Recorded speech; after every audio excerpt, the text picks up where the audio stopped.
ನಮಸ್ತೆ ಮಕ್ಕಳೇ, ನಮ್ಮ ಸರಳ ಗಣಿತ ಜಗತ್ತಿಗೆ ಸ್ವಾಗತ. ಇವತ್ತಿನ ದಿನ ನಾವು 6ನೇ ತರಗತಿಯ ಗಣಿತ ಭಾಗ 1ರಲ್ಲಿರುವಂತಹ ಮೊದಲನೇ ಅಧ್ಯಾಯ ಸಂಖ್ಯೆಗಳನ್ನು ತಿಳಿಯುವುದು.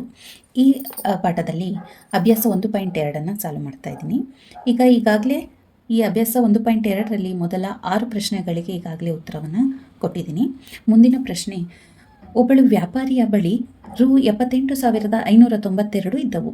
ಅವಳು ಪ್ರತಿಯೊಂದಕ್ಕೆ ರೂ 1,200ರಂತೆ 40 ರೇಡಿಯೋ ಸೆಟ್ಗಳಿಗೆ ಬೇಡಿಕೆಯನ್ನು ಸಲ್ಲಿಸಿದಳು. ಅವುಗಳ ಖರೀದಿಯ ನಂತರ ಅವಳ ಬಳಿಯಲ್ಲಿ ಎಷ್ಟು ಹಣ ಉಳಿಯುತ್ತದೆ? ಈಗ ನೋಡಿ, ಒಂದು ರೇಡಿಯೋ ಸೆಟ್ನ ಬೆಲೆ 1,200ರಂತೆ 40 ರೇಡಿಯೋ ಸೆಟ್ಗಳ ಬೆಲೆ ಎಷ್ಟಾಗುತ್ತೆ ಅಂತ ನಾವು ಮೊದಲು ಕಂಡುಹಿಡ್ಕೋಬೇಕಾಗುತ್ತೆ. ಅಂದರೆ 1,200 ಜೊತೆ 40ನ್ನು ಗುಣಿಸಿದಾಗ 40 ರೇಡಿಯೋ ಸೆಟ್ಗಳ ಬೆಲೆ ಸಿಗುತ್ತೆ. ಈಗ 78,592 ರೂಗಳಿದೆ. ಇದರಲ್ಲಿ ನಾವು 40 ರೇಡಿಯೋ ಸೆಟ್ಗಳ ಬೆಲೆಯನ್ನು ಕಳೆದಾಗ ನಮಗೆ ಅವಳ ಬಳಿ ಎಷ್ಟು ಹಣ ಉಳಿಯುತ್ತದೆ ಅನ್ನೋದು ಗೊತ್ತಾಗುತ್ತೆ. ಬನ್ನಿ ನೋಡೋಣ. ಒಂದು ರೇಡಿಯೋ ಸೆಟ್ನ ಬೆಲೆ ರೂ 1,200 ಅಲ್ವಾ? ಒಂದು ರೇಡಿಯೋ ಸೆಟ್ನ ಬೆಲೆ ರೂ 1,200. ಹಾಗಾದರೆ 40 ರೇಡಿಯೋ ಸೆಟ್ಗಳ ಬೆಲೆ ಏನಾಗುತ್ತೆ? 1,200 ಇಂಟು 40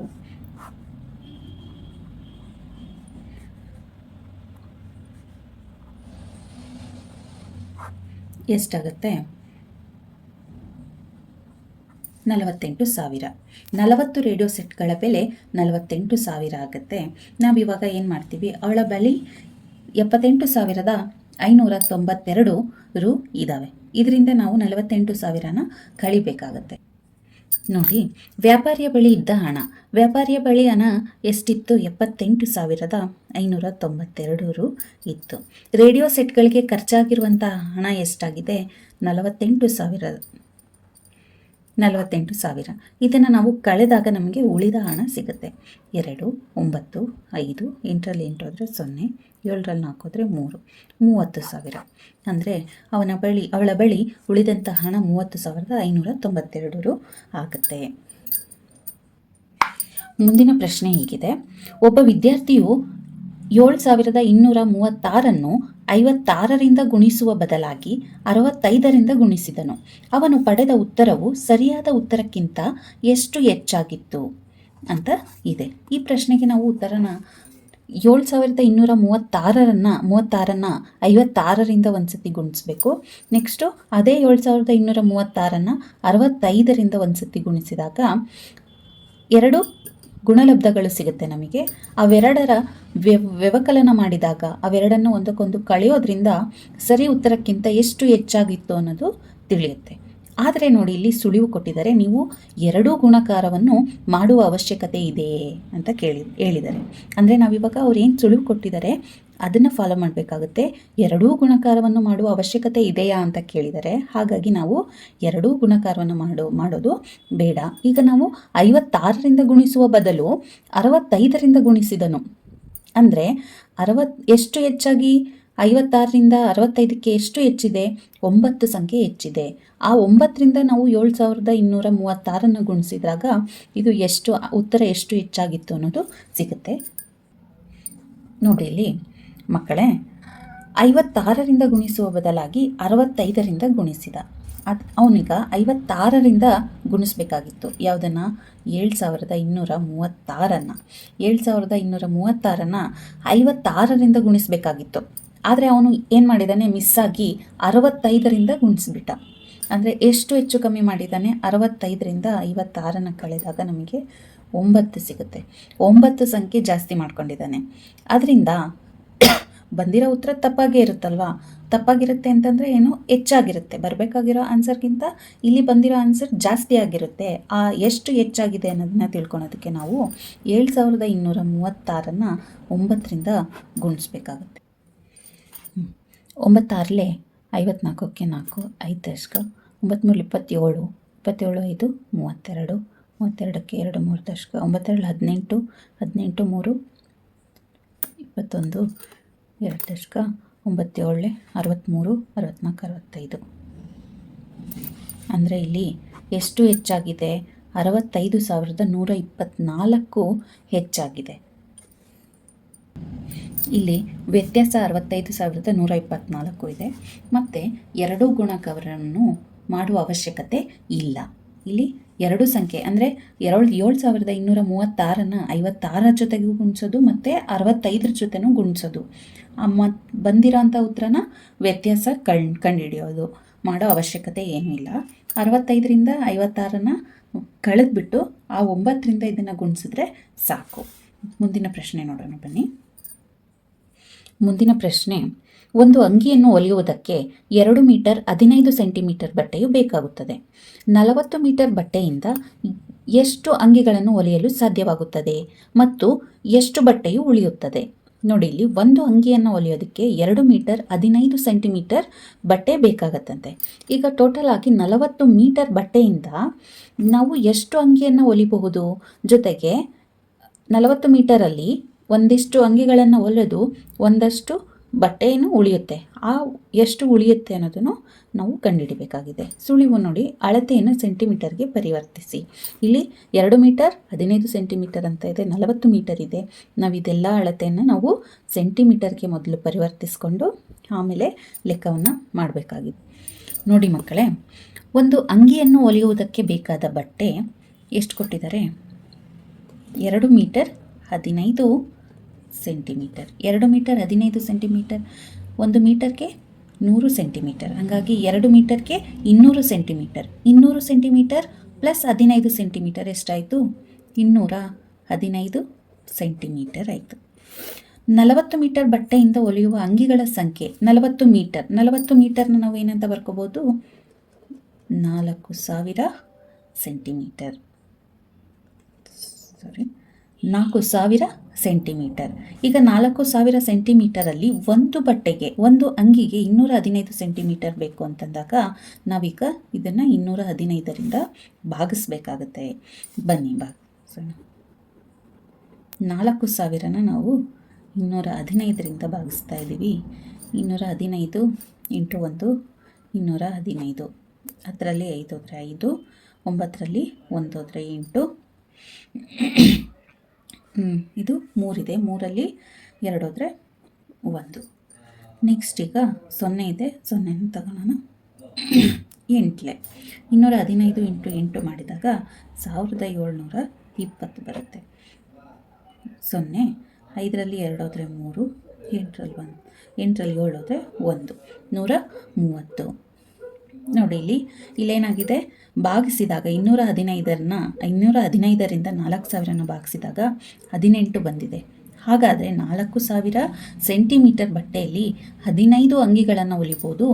ಜೊತೆಗೆ 130 ಸೆಂಟಿಮೀಟರ್ ಬಟ್ಟೆನೂ ಕೂಡ ನೋಡಿ. ಅದಕ್ಕೋಸ್ಕರ ಈಗ ನಾವೇನಂತ ಬರಿಬೋದು? 40 ಮೀಟರ್ ಬಟ್ಟೆಯಿಂದ 18 ಅಂಗಿಗಳನ್ನು ಹೊಲಿಯಲು ಸಾಧ್ಯ. ಮತ್ತು 130 ಸೆಂಟಿಮೀಟರ್ ಅಂದರೆ ನಾವು 130ನ್ನು ಯಾವ ರೀತಿ ಬರಿಬೋದು? 1 ಮೀಟರ್ 30 ಸೆಂಟಿಮೀಟರ್ ಬಟ್ಟೆ ಉಳಿಯುತ್ತದೆ ಅಂತ ಬರಿಬಹುದು. ಮುಂದಿನ ಪ್ರಶ್ನೆ, ಪ್ರತಿಯೊಂದು ಪೆಟ್ಟಿಗೆಯಲ್ಲಿ 4 kg 500 ಗ್ರಾಂ ತೂಕದ ಔಷಧಿಗಳನ್ನು ಇಡಲಾಗಿದೆ. 800 kgಗಿಂತ ಹೆಚ್ಚಿನ ಭಾರವನ್ನು ಹೊರಲಾಗದ ಒಂದು ವ್ಯಾನ್ನಲ್ಲಿ ಅಂತಹ ಎಷ್ಟು ಪೆಟ್ಟಿಗೆಗಳನ್ನು ಇರಬಹುದು? ಇಲ್ಲಿ ನೋಡಿ, ಆ ವ್ಯಾನ್ನಲ್ಲಿ 800 kgಗಿಂತ ಜಾಸ್ತಿ ಭಾರವನ್ನು ಏರೋಕ್ಕೆ ಆಗಲ್ಲ. ಅಂಥ ಒಂದು ವ್ಯಾನ್ನಲ್ಲಿ 4 kg 500 ಗ್ರಾಂ ತೂಕ ಇರುವಂತಹ ಔಷಧಿಗಳನ್ನು ಪೆಟ್ಟಿಗೆಯಲ್ಲಿ ತುಂಬಿಸಿ ಇಟ್ಟಿದ್ದಾರೆ. ಆ ರೀತಿ ಪೆಟ್ಟಿಗೆಯನ್ನು ಒಟ್ಟು ಎಷ್ಟು ಪೆಟ್ಟಿಗೆಗಳನ್ನು ಇಡಬಹುದು ಅಂತ ಪ್ರಶ್ನೆ ಇದೆ. ಒಂದು ಪೆಟ್ಟಿಗೆಯ ತೂಕ ಎಷ್ಟಿದೆ? 4 kg 500 ಗ್ರಾಂ. 4 kg 500 ಗ್ರಾಂ ಇದೆ. ನೋಡಿ, ಇಲ್ಲಿ kg ಗ್ರಾಮ್ ಎರಡು ಮಿಕ್ಸ್ ಆಗಿದೆ. ನಾವಿವಾಗ ಇದಷ್ಟು ಗ್ರಾಮ್ಗೆ ಕನ್ವರ್ಟ್ ಮಾಡ್ಕೋಬೋದು, ಇಲ್ಲಾಂದರೆ ಅಷ್ಟು kgಗೆ ಕನ್ವರ್ಟ್ ಮಾಡ್ಕೋಬೋದು. ನಾವೀಗ ಅಷ್ಟು ಗ್ರಾಮ್ಗೆ ಕನ್ವರ್ಟ್ ಮಾಡ್ಕೊಳ್ಳೋಣ. ಈಗ 4 kg 500 ಗ್ರಾಮ್. kg ಅಂತಂದರೆ ಎಷ್ಟು? 1 kgಗೆ 1000 ಗ್ರಾಮ್. ಹಾಗಾಗಿ 4 ಇಂಟು 1000 ಪ್ಲಸ್ 500 ಗ್ರಾಮ್ ಇದೆ ಅಲ್ವಾ? Plus 500 gram. ಈಗ ಏನಾಗುತ್ತೆ? 4000 ಪ್ಲಸ್ 500 4500 ಗ್ರಾಮ್ ಆಯಿತು. ಈಗ ನೆಕ್ಸ್ಟ್ ಏನಿದೆ, 800 ಕೆ ಜಿ. 800 ಕೆ ಜಿನ ಗ್ರಾಮಿಗೆ ಮತ್ತೆ ಕನ್ವರ್ಟ್ ಮಾಡ್ಕೊಳ್ಳೋಣ. 800 ಇಂಟು 1000 ಏನಾಗುತ್ತೆ? 8 ಲಕ್ಷ ಆಯ್ತಲ್ವಾ. ಈಗ ಆ ವ್ಯಾನಲ್ಲಿ 8 ಲಕ್ಷ ಗ್ರಾಮ್ನಷ್ಟು ತೂಕದ ವಸ್ತುವನ್ನು ಇಡಬಹುದು. ಒಂದು ಪೆಟ್ಟಿಗೆಯಲ್ಲಿ 4500 ಗ್ರಾಮ್ ಇದೆ. ನಾವೀಗ ಅಂಥ ಎಷ್ಟು ಪೆಟ್ಟಿಗೆಯನ್ನು ಇಡ್ಬೋದು ಅಂತಂದಾಗ 8 ಲಕ್ಷವನ್ನು ನಾವು 4500ರಿಂದ ಭಾಗಿಸ್ಬೇಕಾಗತ್ತೆ.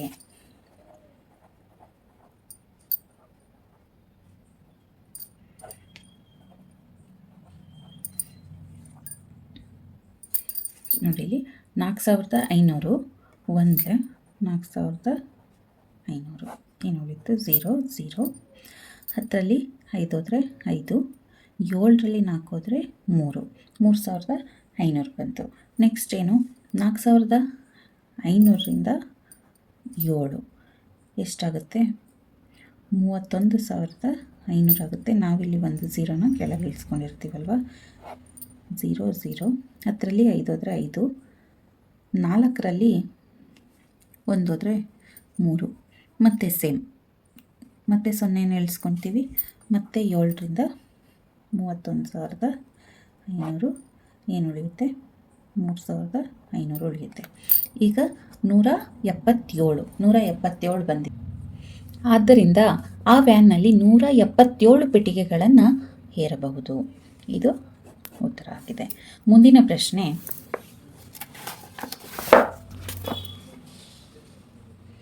ಒಬ್ಬಳ ವಿದ್ಯಾರ್ಥಿಯ ಶಾಲೆ ಮತ್ತು ಅವಳ ಮನೆಯ ನಡುವಿನ ದೂರವು 1 ಕಿಲೋಮೀಟರ್ 875 ಮೀಟರ್ ಇದೆ. ಪ್ರತಿದಿನ ಅವಳು ಕಾಲ್ನಡಿಗೆಯಿಂದಲೇ ಹೋಗಿ ಬರುತ್ತಾಳೆ. 6 ದಿನಗಳಲ್ಲಿ ಅವಳು ಕ್ರಮಿಸಿದ ಒಟ್ಟು ದೂರವನ್ನು ಕಂಡುಹಿಡಿಯಿರಿ. ಈಗ ಅವಳ ವಿದ್ಯಾರ್ಥಿಯ ಶಾಲೆ ಮತ್ತು ಅವಳ ಮನೆ ನಡುವಿನ ದೂರ 1 ಕಿಲೋಮೀಟರ್ 875 ಮೀಟರ್ ಇದೆ ಅಂತ ಕೊಟ್ಟಿದ್ದಾರೆ. ಪ್ರತಿದಿನ ಅವಳು ಕಾಲ್ನಡಿಗೆಯಿಂದಲೇ ಹೋಗಿ ಬರುತ್ತಾಳೆ.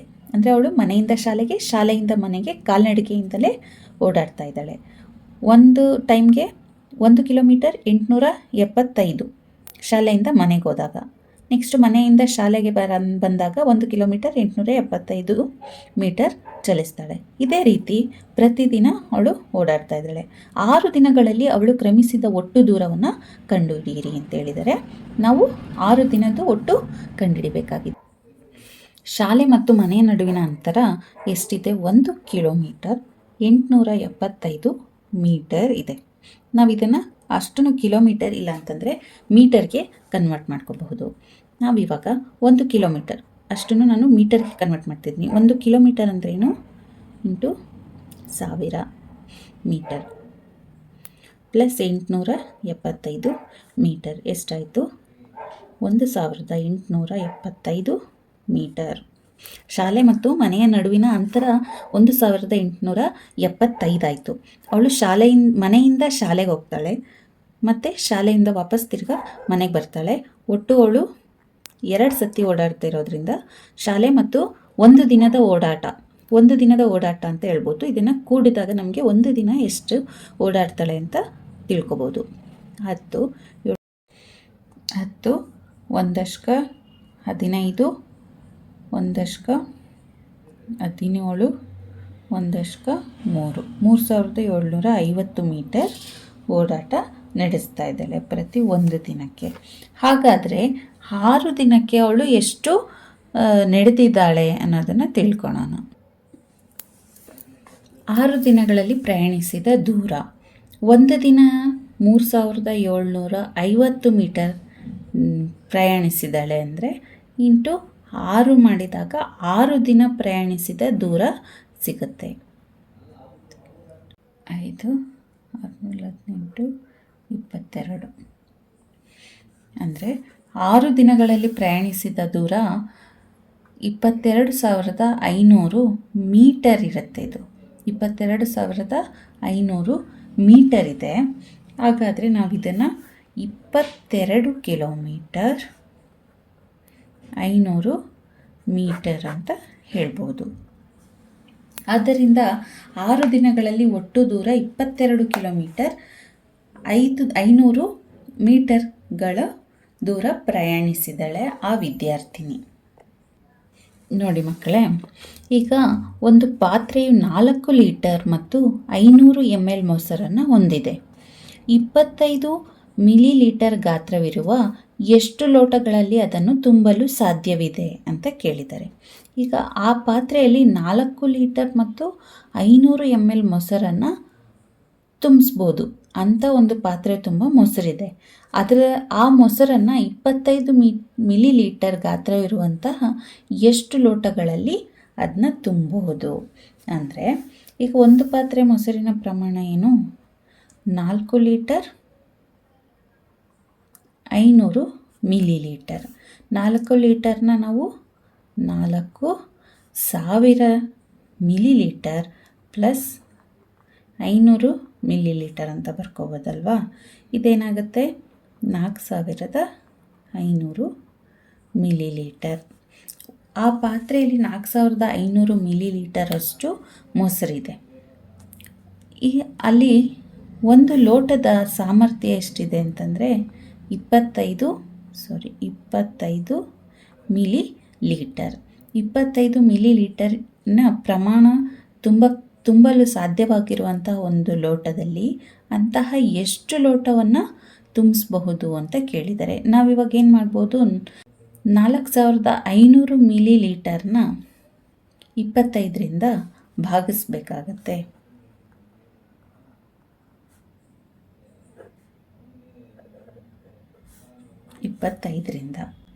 ಇಪ್ಪತ್ತೈದರಿಂದ ಭಾಗಿಸ್ತಾ ಇದ್ದೀವಿ.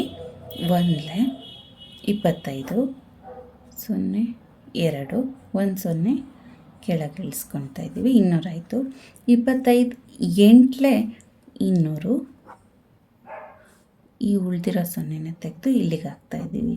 ಹಾಗಾಗಿ 180 ಲೋಟದಲ್ಲಿ ಇಲ್ಲಿ 4500 ಮಿಲಿಲೀಟರ್ನ ಮೊಸರನ್ನು 180 ಲೋಟದಲ್ಲಿ ತುಂಬಿಸ್ಬೋದು. ಇದನ್ನು ನಾವು 25 ಮಿಲಿಲೀಟರ್ ಗಾತ್ರವಿರುವಂತಹ 180 ಲೋಟಗಳಲ್ಲಿ ಅದನ್ನು ಅಂತಂದರೆ ಎಷ್ಟು? 4500 ಮಿಲಿಲೀಟರ್ ಮೊಸರನ್ನು ತುಂಬಲು ಸಾಧ್ಯವಾಗುತ್ತೆ. ಈ ಅಭ್ಯಾಸ 1.2ರ ಅಷ್ಟು ಪ್ರಶ್ನೆಗಳಿಗೆ ಉತ್ತರವನ್ನು ಕೊಟ್ಟಿದ್ದೀನಿ. ಇದರಲ್ಲಿ ಏನಾದರೂ ಡೌಟ್ಸ್ ಇದ್ದರೆ ಕಮೆಂಟ್ ಮಾಡಿ.